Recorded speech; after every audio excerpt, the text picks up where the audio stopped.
Hello and welcome to the TES Leading and Learning webinar series. I'm Paul Spires, I'm founder of the New P&L Institute and host of the New P&L Principles and Leadership and Business podcast. And I've been invited by TES to host this special 10-part series where we're digging into the insights, the information, the inspiration for educational leaders and indeed all of those who want to lift and elevate their leadership. And this week's guest is Dan Sodergren.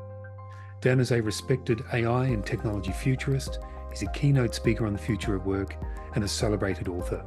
And we're here today to talk to him about AI in a broader context, both within the education sector, but also its impact on society, business, and our own personal lives. Dan, a very warm welcome to the TES Leading and Learning webinar. Thank you so much for taking the time to join us. Thanks for having me. No, my pleasure. Let's start with a quick introduction to you, who you are, what you do, and who you do it for, just to set a bit of context. Yeah, well, my name's Dan Sodergren. You can find out more about me by simply typing in my name. I think it even working in an AI search engine, it worked pretty much everywhere. Just type in Dan and then Sodergren. And the reason why you can most probably do that and the AI know what I am and what I'm about is because I've been doing it for over 20 years and I teach people and talk about AI, technology, and the future of work. And I have the joy of also running a smaller thing, which is a non-for-profit organisation which I'm part of, called the AI Teacher Course. So we're very much smack bang in the middle of this education revolution.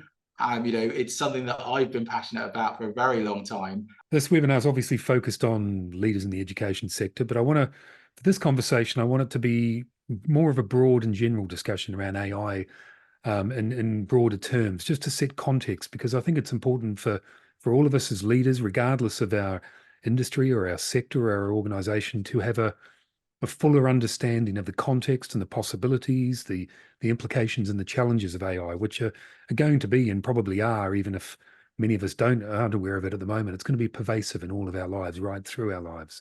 So let's start with a few definitions to help set that context. How do we define AI? Let's get right to the root of it. How do we define AI? What is it and what does it deliver? The easiest way to look at something like artificial intelligence, I always think, is you can either use a metaphor or you can certainly use its history, right? So artificial intelligence is computer intelligence in reality. We know that computers have got cleverer and cleverer, but now they can start to mimic some of the natural language processing, for a different term, or the ways that human beings think, maybe. And again, we don't want to get too much into it because there's definite arguments against that. But artificial intelligence itself is the ability for software to start a path. We've got this Turing test, to start to get into this uncanny valley, but also to start to make decisions potentially autonomously, but more deeper than that, to start to act more and more like a human being does. Not necessarily to be sentient, and it's very important that we don't start thinking that, and not to be a supercomputer and all-knowing and like a god, because we're not there yet. But artificial intelligence, it just means that it has a lot more brain than a calculator, but most probably your artificial intelligence in your brain is so much cleverer than artificial intelligence is at the moment. Artificial intelligence kind of comes from, the reason why I don't like to talk about the history is because artificial intelligence, if you can all remember like playing computer games, if anyone's played a computer game, you've actually played against an artificial intelligence. And that could have been 1980s and you were playing chess on one of those little beep, beep, beep, beeps, that was technically artificial intelligence, right? It's when it then started to get into things like when Demis Hables, who's a friend of mine I know very well over the last 30 years, and I know all this stuff for the future, they created this system, the AI system, that could beat someone at a game called Go. And again, this is, you could do this and put in Bing on this, right? And this was one of the things that artificial intelligence was meant to not be able to do, because Go was too complicated, was too nuanced, was too like art, was too. I think there's more permutations in the game of Go than there are stars in the sky. It was meant to be unbelievably complicated. But if you remember, before then, AI wasn't meant to be able to beat a human being at chess. If you remember, there was the classic, wasn't it? Deep Blue and all these other things, right? So each time artificial intelligence gets better and better, it does something that we didn't think it could do. Like it was only 4 or 5 years ago, we were saying it wouldn't be able to create images. And yet generative AI, they're working out that it's created more images in the last year than the first 150 years of photography. Wow. That's the level we're at now. And this bit's really important, Paul. It might feel a little bit geeky, But it's really important to realize when we say AI, it's a bit like saying, I don't know, computers. It's just a too big a term, right? So Yes. you should always think, what AI? Which AI are you talking about? Because AIs are a little bit like people, which a lot, when I do my keynotes, I say this and people get a little bit shocked, but it's the truth of the matter. AI is much more like having an intern or having something you can train, and each AI is better at different things. So there are some AI models that are brilliant at, I don't know, coding, and then there are Hmm. others that are fantastic using words. And it's that bit that we've got to kind of, especially around education, we've got to start getting better at and knowing, not only because we then can teach it to the next generation, Yes. but as teachers, it's hugely important. And if we are not careful here, we might overgeneralize too much. Like, it's like when people say, where's AI right now? Well, there's 84 different large language models you can use with AI. Each one is trained on a different data set. So they're like lots of different people. But where's the general intelligence right now with artificial intelligence? It's higher than we thought it was going to be. And that's someone who does keynotes, and I'm a tech futurist, and even I think it's higher than I thought it was going to be. So within AI, and you've talked about the various large language models and recognizing that all AIs are going to be delivering and have strengths in certain areas. The one that's obviously come to the fore and I guess has captured the imagination in the last 18 months is particularly the generative AI. 18 months ago, it wasn't even on the agenda. Now it's literally writing the agenda. It's come to the forefront of our consciousness and our everyday lives and business. What is generative AI specifically for our audience today? What are its particular characteristics?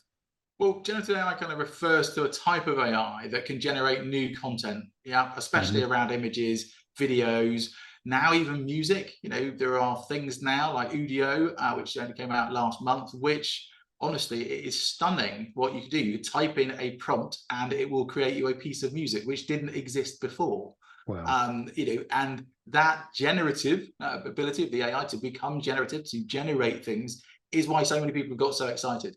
Yes. The reason why ChatGPT, which is from OpenAI, and most probably the one that most people have either used or have heard of, the reason why everyone got the most out of that really is the number of people that started using it. It went viral. I did a TEDx talk in April 2022, and I was showing people some of these kind of more immaterial kind of bit weird, dreamy looking pictures that were appearing, and there's things like Mid-Journey and Stable Diffusion, and I won't bore you with all the details of all the different image creators there. But each one of them's got better and better and better.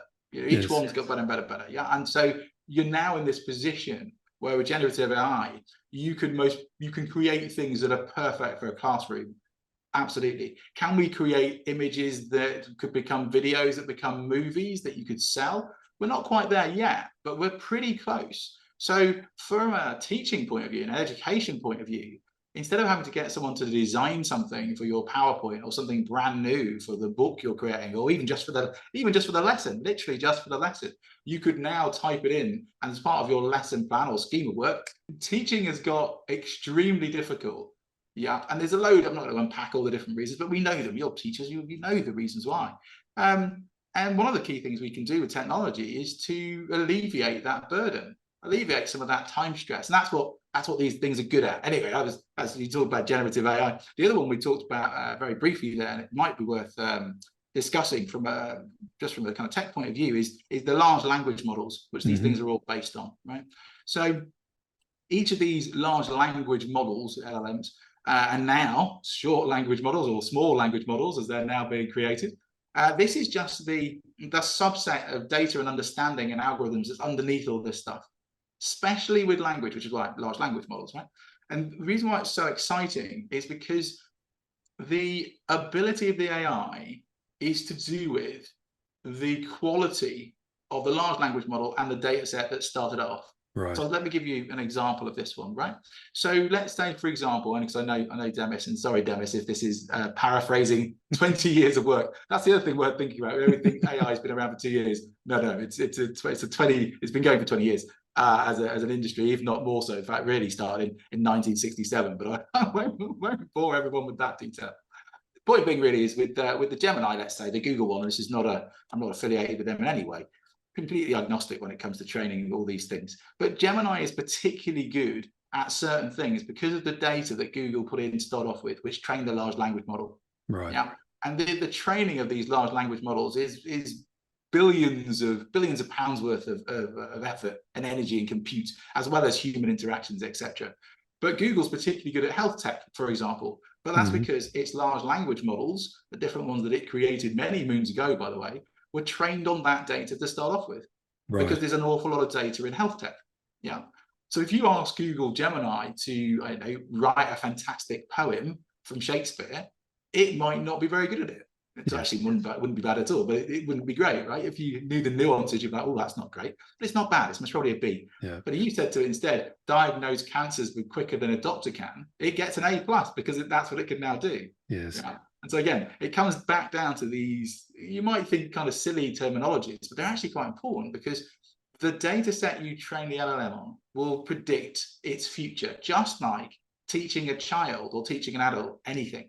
Like, you wouldn't go to a doctor and say, oh, I've got a problem with my car, and then be cross the doctor didn't get it. Yes. Because he's done 7 years of doctoring school, so to speak. Proves that I'm not a doctor there. There you go. Nor am I good at cars and garages. So this whole analogy is going to fall down. But you wouldn't ask him to become multimodal and multitaskable. Now, the same principle here with the AI, especially around education, I think. There's going to be certain AI systems that are beautiful at certain things, like fantastic at geography and English, but terrible at maths. Yeah. Okay? No good with the science side of things, but amazing with creating images. And so as leaders, our job now is to not say, okay, computers, do it all. Our job now is to realize that there is nuance in this. And actually, we've got to pick out the right tools for the right job. You know, the old classic, isn't it? If you're a hammer, everything's a nail. Right? Yes. Yeah. And now this is getting more complicated. And of course, as you know, in education, it's those nuances that are hugely important. That's the joy of teaching. So I want to expand on that a little bit more, because part of the basic premise of generative AI, and you've highlighted it there in terms of time and productivity and efficiency, is to produce that outcome. But the outcome is only one part of a investigative process. The other part is the curiosity and the creativity and the thinking and the research that goes into securing that outcome. And whether it's in business or whether it's in education, my concern is that in the desire to focus solely on the outcome, we lose the very essence of what we create in terms of curiosity, knowledge expansion, because we've outsourced the process, if you like. How do we find AI that enhances our curiosity and creativity rather than dilutes it, I guess, is the essence of my question. That is a fantastically deep question. And it brings up a really good point, which is the future of education is going to be the ability to ask the right questions. Yes. That will be the future. The future of education is going to be much more around soft skills, much more around the things that make human beings more humane and more human, you know, like collaboration, creativity, critical thinking. These are going to be just vital skills for the next generation. Yes. Not just because of the political and, you know, you could argue the planet problems that we have and these big old things, but because the computers are going to do a lot of the heavy lifting. But there is something deeper underneath all this, which is a curriculum move. You know, I was writing new curriculums when social media came out, and that took a long time to get social media to be part of the curriculum, right? Now we're going to have AI. Now AI has moved quicker than computers, but how long did we take to take on board computers? I'm old enough to remember when we wouldn't take on board calculators. Yeah. It took 13 years to accept a calculator was going to be part of maths. And still people said, calculators will destroy maths. Maths will never be the same again, and no one will ever be able to add up. I have a feeling, and I might be wrong, that actually math and engineering didn't disappear in the last 20 years. If I had the power, would we change the curriculum instantly? Yes, but that's a 10-year-old project. Yeah. If we really think about the future, utilizing technology, not just AI, but just technologies, the technologies are not the most important thing. It's the human being using the technology. So one of the biggest things, which we don't teach in schools at the moment, and we might not for, I hope it's going to be a couple of years, but it might be 5 years, are things like prompt engineering. Prompt engineering is the ability to get a better result out of the AI that you're using. By the way, prompt engineering is just management. It's just management of an intelligence which isn't your own. If you were still teaching people in the fields how to cut corn, but the tractor came along, then that world changes fundamentally. And it does change fundamentally. Now, does that mean that we don't need farming? What's madness? We've got more farming than we've ever had. We've created more food than we've ever had, right? And there's more people on the planet now than there's ever been. So I think it's the opposite. I think intellectually, with the ability to use artificial intelligence, a skill that we have to teach the next generation and learn ourselves, we then lift up the potential for human beings to be amazing. Yes. Because so much of the cognitive load is taken by the machine. We as educators have an amazing opportunity to be able to flip the classroom, which we've all been saying for years that we wanted to do, haven't we? We've all said we wanted to be able to do personalized learning plans. We've all said we wanted to give an enriched experience, but we didn't have the technology to do it. Yes. Artificial intelligence, with the right prompts, with the right skills and knowledge, means that we can do all those things that we wanted to do in the past. And I can still remember lobbying governments, literally 2 decades ago, saying, please get computers inside schools. Now we've all got mobile phones, and now people are saying, lobbying the government, please get mobile phones out of schools. It's one of the oddest things I've ever seen. Now, I'm hoping that this next jump of artificial intelligence isn't met with the same kind of resistance. Yes. Because the next generation, it's going to be part of their lives. Computers and artificial intelligence will be part of their lives, whether they carry them in their pocket, whether they have them as headsets, whether they wear them on a ring. Like, I don't know where you're going to go with it, but we know it's going to be part of it. So what we need to do is not only embrace the technology, this is key, Paul, that's why it's such a great question. We've got to embrace the ability to teach the love of learning. That's the thing. We're going to make people excited by the process. I mean, if the artificial intelligence can give you all the answers, you've got to be excited about wanting to ask it, and then be able to say, that might not be true, because it depends which AI you ask, and it depends how you ask it. Exactly the same with human beings. So that's really, really, really interesting. You started that answer with talking about the critical nature of the important nature of critical thinking, creativity, curiosity to the future of business, future of education, and so on. Those soft skills that are critical. And if you look at the World Economic Forum reports, Adobe reports, Forrester's, multiple others, will all cite critical thinking, analytical thinking, creativity in the top 3 to 4 to 5 skills for employees, what are desired by employers. Then you talked about prompt engineering and the importance of bringing that into the classroom so people can utilize generative AI and other AIs more effectively to ask the right questions and to get the, hopefully the right answers as a result of those, to set the context in the right way. I just wonder whether,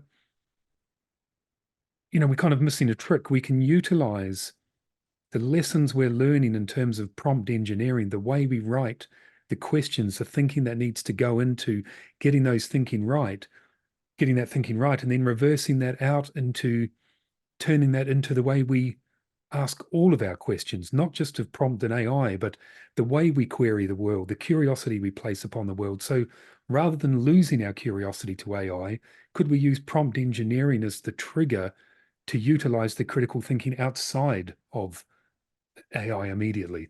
I honestly, mate, what you're saying there is it brings tears to my eyes, literally, because becoming a boss to the AI systems I now use has made me a better person. Yes. Because I've realized when I don't have clarity or consistency or politeness or any of these things, that the output is worse by the machine, because it's very easily quantifiable. It's very data driven, right? So I do, and by the way, this is, if you're using AIs, you should also do the same thing. So being nice to it is a very good idea, because like being nice to an intern would be a good idea. You could shout at the intern and say it's got it wrong, but actually, isn't it, you've most probably prompted it in the wrong way. Did you really give it an example of what great work was? No. Well, then how does it know what great work is? Did you, was it particularly concise, and did you have clarity to it, right? What else can you do? Were you polite at the end of it? Did you say please and thank yous? That's a strange one, but it's true. There's lots of these weird things that you can do with prompt engineering. But actually, when you understand it, take a step back, it's not weird. It's just how you should treat a human being. Yes. For some reason, when we use computers, we think we should just type in, write me a blog. Okay, what kind of blog? Create me a lesson plan. Okay, what grade do you want? How? What? What's it based on? What are the values of the school? All these things. Now, what's exciting, and this is why it's exciting, is you can bring all of that into an AI that never forgets. Yes. Okay. So you could have a centralized point where you have, I'm like, this is just should be every teacher's dream. I know it is, because my sister's a teacher, my mum, dad was they're all teachers.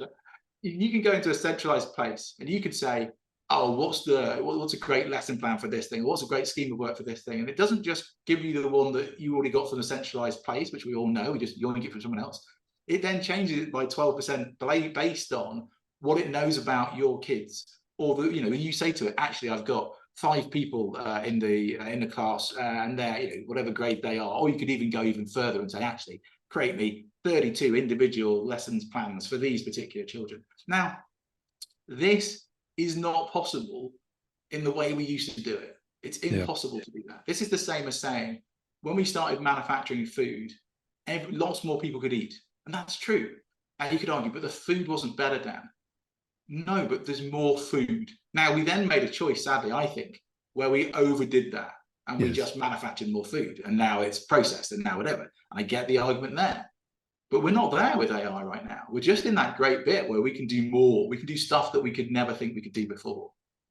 We are in charge of this fifth industrial revolution much more than we were in the other ones, because the barrier to entry into changing our lives and changing the lives of those we teach is so much lower, because it's literally just the motivation to do so. It's literally just the motivation to do so, right? So if you're saying, oh, well, I can't learn prompt engineering, it's too complicated, it's just because it's the word prompt engineering. Because I can absolutely assure you, it's just soft skills. You can learn it, very easy to learn, it takes you an hour, right? Come on the course, go for it. And then you might say, oh, the AI landscape's too complicated. Well, that's the point of the AI teacher course. We're agnostic and we can teach you different things, but I can guarantee you none of it's complicated. It's not programming. It's not techie. There's no coding. Now, this is why it's so exciting, because the coding to get the best out of the machines that you decide to pick is basically the human language you already know. I mean, that's why it's so exciting. The only thing you might then say is, Dan, we've got to maybe create something that sits in a server, which is our school, which is our data, and then it's going to feed off itself and understand things, and therefore create the kind of lesson plans that we want in our school. Yeah, absolutely. That's the future of education. Is it possible? It's possible right now. It's possible right now. Does it mean that you need to talk to maybe your CTO about that? Yeah. But didn't you need to talk to them about a server, laptops, internet access? Yes. You didn't need to sit there and go, oh my goodness, I need to build my own server. What? No, you just bought servers, didn't we? We just bought servers. Did you have to learn how to? You might have had to learn how to use a laptop. You didn't need to learn how to build a laptop. And I would most probably argue most schools don't know or don't have someone who builds the computers. They would outsource it, And that's why I always think that an analogy done by a very famous AI person is, he thinks that AI is a bit like electricity. And I think there is some merit to that. We can get too het up with what kind of electricity and where did it come from? And do I need to know everything about electricity? I know nothing about electricity, Paul, apart from that I plug something in and something else works. I'm a guy that wants to make the toast so I can feed my family. I don't need to know about electricity. But then again, maybe I'm not as geeky as I need to be. There's an implicit, I think, belief or understanding that what we're getting back from generative AI is largely factual, and there are all sorts of challenges around hallucinations, false information that's coming back to us as well, that perhaps we aren't as aware of as we should be.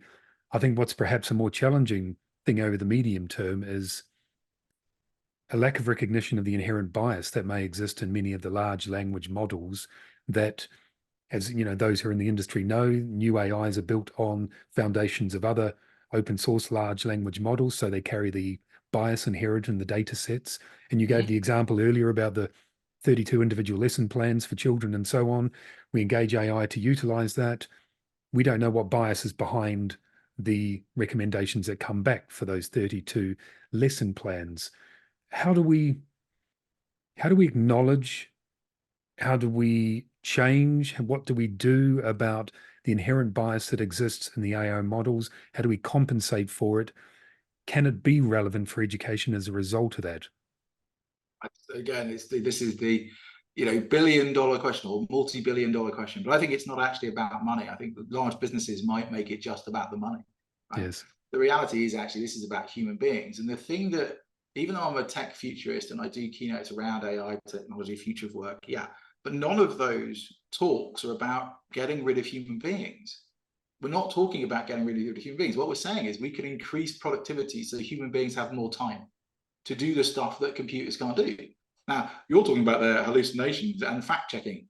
Absolutely. You're a teacher. You're an education department. You have to check that this stuff's right. Just like, by the way, we used to have to do 10 years ago with Google.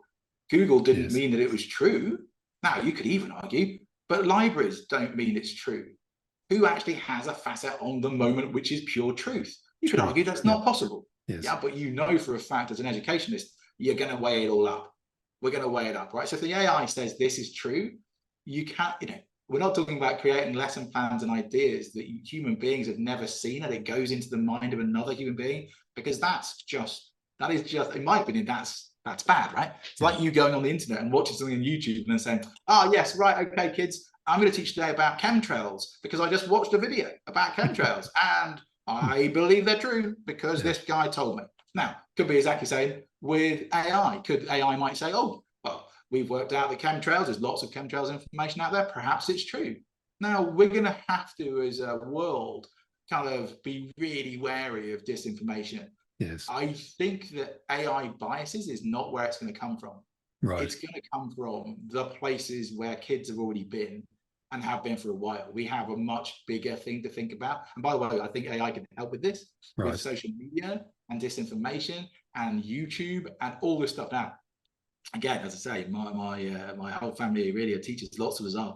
And I get cross when all of the weight is put at the feet of education and teachers. And the government goes, well, the teachers need to sort that out at schools. It's like, actually, this is a bigger thing. We need to get parents involved, right? We need to get governments involved. We need to have a government that cares about the education of young people to the extent that it will step in and not allow large businesses to make money off misinformation, because they shouldn't be allowed to. That should be illegal, just like, I don't know, just like pollution was illegal. We had an industrial revolution. At some point, someone went, wait a minute, we can't see. This is smog everywhere. This is awful. We need to clear ourselves up, right? Yes. Same principle here. And this is intellectually. And I know we could get a little bit too deep here, but I think that's kind of the point of today too, is that we can't just say that something is bad inherently because we know it could be bad. It's actually our job to make sure that we filter and make sure we test it.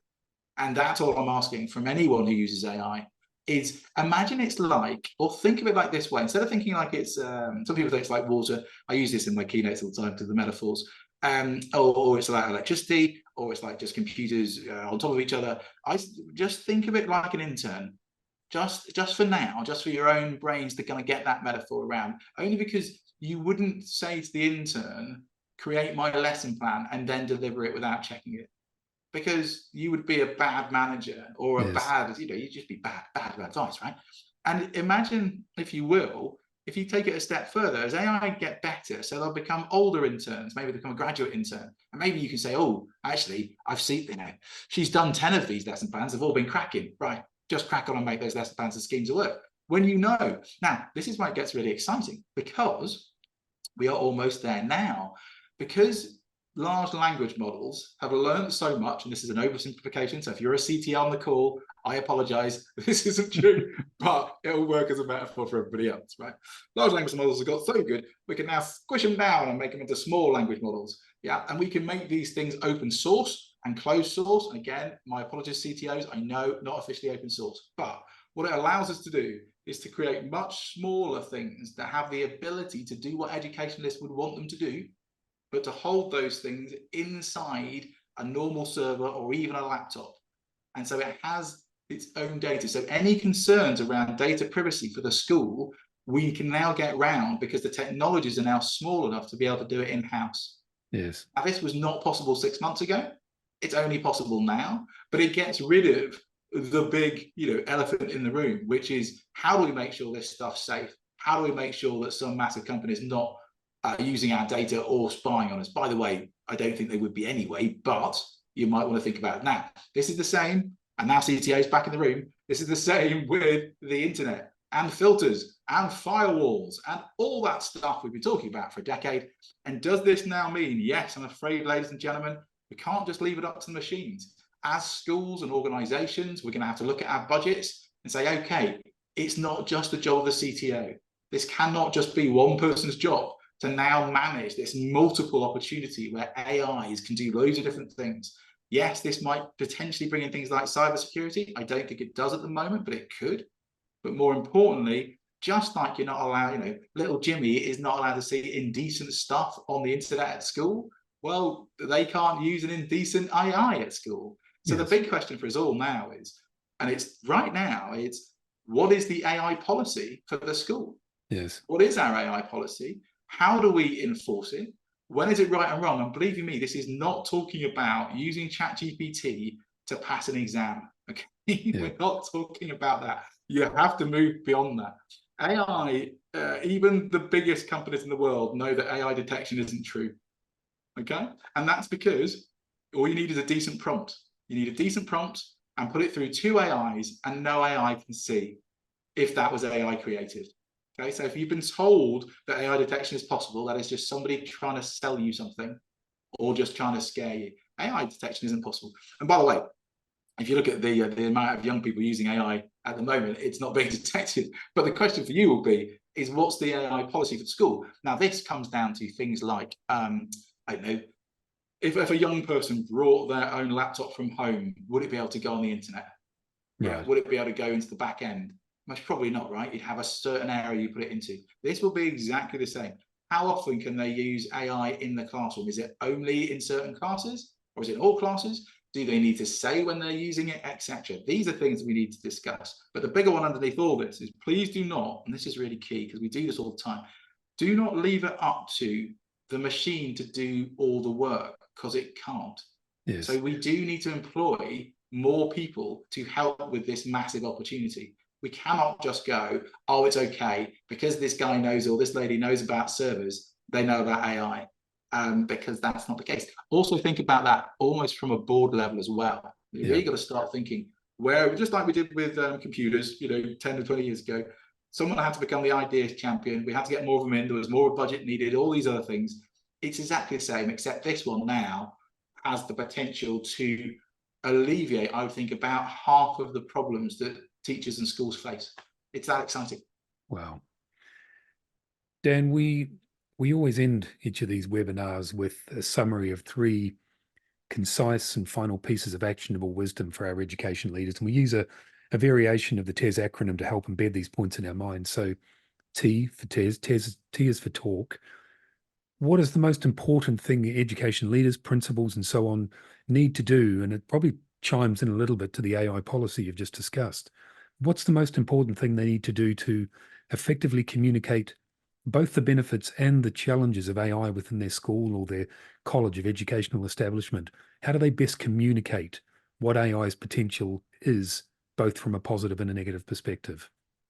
Well, it's a big one. So what I'll do is I'll actually create something. You can come find me, just find dansodergren.com, and I'll pop something on there. I'll find out the AIteachercourse.com. Amazing. Thank I'll you. pop 2 blogs on there because it's such a big point. One of the key ones is this is a point of complex change, okay, and uncertainty, because it's happening so quickly. And so it's actually not one answer, but the leaders have to be able to communicate the visions. You have to think about the vision of it. So you basically got to get excited yourself. And if you're not excited by AI and what it can do and how much time it can save teachers and the fact it'll change your school forever, that's a problem, because you've got to be motivated and excited. And believe me, it can, but it's just a growth mindset. It's just a different way of thinking. You've got to get yourself on board first. And then you've got things like the skills. Do your teachers have the skills? Because if you don't have the skills, then you're probably just going to create anxiety. You're going to say, we've got this brilliant thing, AI is just coming around the corner, it's going to change education forever. And they go, oh, how do you use it? And you go, oh, I don't know either. Right. That's a skills problem, right? And this, by the way, is the same for every business. It's the same for every opportunity when it comes around. So you've got skills, you've got vision, you've got skills, you've got incentives. What are the incentives for teachers to share this information? What happens if, I don't know, a geography teacher makes a fantastic prompt that saves them so much time? Are they motivated to give it to somebody else? How do they share that knowledge? Now, incentives can come in a variety of different ways, and we know how beautiful schools are with their cultures, and it might just naturally happen. But as a leader, how do you talk it up so it happens more? You've got the resources right now. Are you one of the schools that's just saying, oh, okay, teachers, go and use ChatGPT 3.5? 3.5 is free to use it. Please take anything to this podcast. Do not do that. Chat 3.5 is like asking a 16-year-old what to do. It will lie to you. It will get things wrong. Of course it was. It's an infant technology. Yes. Asking for, and by the way, these models are like £20 a month. Okay, £20 a month can make somebody 40% more productive at their job for £20 a month. If you're a leader, that's insane numbers, and you just like buy all of it, right? Now, yes. And with Microsoft and the other people, and I've got to be careful here with words because we are the AI teacher course, we're completely agnostic. But with Microsoft, because it put all that money into OpenAI, it has the opportunity to start utilizing that in the back end of all of its products. Okay, so your school right now, if it's using 365, I can guarantee you doesn't know it's sitting on an absolute gold mine of savings of time, because you won't know that you've got Copilot inside PowerPoint. You've got Copilot inside ShareDrive. You've got Copilot. Copilot is the AI version of OpenAI's in the Microsoft world, right? So that's the thing. So resources, you might not have to spend very much more, but my advice is definitely spend it because of the amount of time and energy and beautifulness that you'll save. And also you'll help teachers' mental health. It's so important. And then the last one is action plan. As a leader, do you have an action plan? Do you have your AI policies in place? And again, as individuals, you can get to this bit now when you're overwhelmed. But the whole point of this is a big change. So just give yourself time, but honestly, don't give yourself the kind of time that education sometimes does, where it thinks it's got years, because we've got months. We don't have years. If you don't have an AI policy in place at the moment, please go and Google it or Bing it or whatever search engine you use, or even the AI system itself. Please create some AI policies. And then, of course, that's a big thing for your school, as a leader, is to make sure that everyone's motivated for this change, and you've got those other bits, the pillars in place. I'll write a blog about it. You must probably have all heard of the complex mechanism for change, but if you haven't, I'll give you the graphic. I think you've answered the E and the S from that TES acronym for excite and sustain as well in that one answer. So you've said skills, vision, motivation, get excited yourself as a leader, and take an action plan and an AI policy. I mean, that sounds like a great bundle of things to consider. What is the one thing tomorrow that they could do to start the process of taking control of the way they implement AI within their organization, as opposed to responding? I mean, they've got to do everyone's got to do all of these things: skill, vision, motivation, excitement. But what's the one thing, if anyone's sitting there thinking, this is so big, where do I start? Where do they start? What do they start with tomorrow? Well, it's very interesting to say that. I think there's two things, and one of them is kind of slightly pretends to the other. Number one, have you used ChatGPT for yourself? Have you tried to create something with a decent AI model with a decent prompt? Yes. If you have, awesome, we can skip ahead. If you haven't done the basics, like have you ever gone on a computer? No, I've never gone on the internet. Okay, let's get you on the internet, and let's get you on the internet properly, and let's get you on a computer that works with the right software in it, so it's good for you. Yes. That's key, isn't it? Because that's part of your experiential learning yourself, but also you have to have motivation to do so.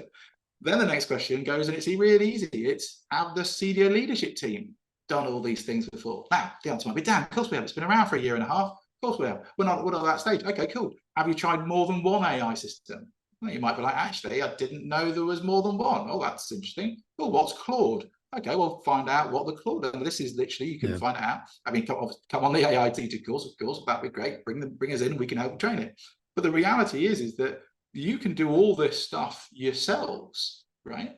But the senior leadership can also do this. But it's the same with anything. It's like, if you've got a massive change coming, your senior leadership team have to be on board. Otherwise, you just get resistance. Yes. And you're not in a position where you can have human resistance against a technological thing, because it won't make any difference, because it's already happening now. Yeah. So the real big thing is it's just a mental mind shift to realize it's happening now. And it's not, oh, you have to get on board, otherwise you'll be blown away. But the reality is it started happening a year and a bit ago, maybe even 3 years ago, and you just didn't know. Now you do know. You're in a position where you can take advantage of it, because all you need here is a laptop and the internet and the wish and desire to find out about more about it, and maybe £20 a month. This is the lowest, lowest barrier to entry into an opportunity that's pretty much existed ever in the world. Yeah. We're not talking about you have to go out and buy a tractor and learn how to do it, learn how to drive. It's a very, very simple thing. So yeah, I just simplify it for everyone. Make sure that you're excited too, and just be really aware that I think the young people are already using AI a lot. And so what I really want from this is that teachers understand that actually it's going to be their job to know more, just like we did with social media. We started having to learn more ourselves, so then we could help young people, not be damaged by social media. And we're in that position now with AI. We've got to make sure that we start reminding them about critical thought and thinking, and really help them through this bit, because their minds are too important to let the AI machines, kind of embed themselves without having some kind of human defense. I actually think that AI now means that we can become more human than ever, because the teaching part, that heavy lifting part of teaching, we can get rid of that, and we can go back to what teachers love, which is teaching and holding hands and developing minds. And that's why I get so excited by it. That's a beautiful way to finish, Dan. Thank you so much for your time today. It's been a real pleasure. It's always a pleasure to talk to you, Paul. Thanks very much for having me. Pleasure. Thank you so much for watching the latest episode of the TES Leading and Learning webinar. As I mentioned, I will include all of the links to the references that Dan noted in our conversation and the links that accompany this publication. But if you would like to check out his AI course for teachers, go to aiteachercourse.com. So I'm Paul, host of the TES Leading and Learning webinar. Thank you once again for watching. I look forward to seeing you next month.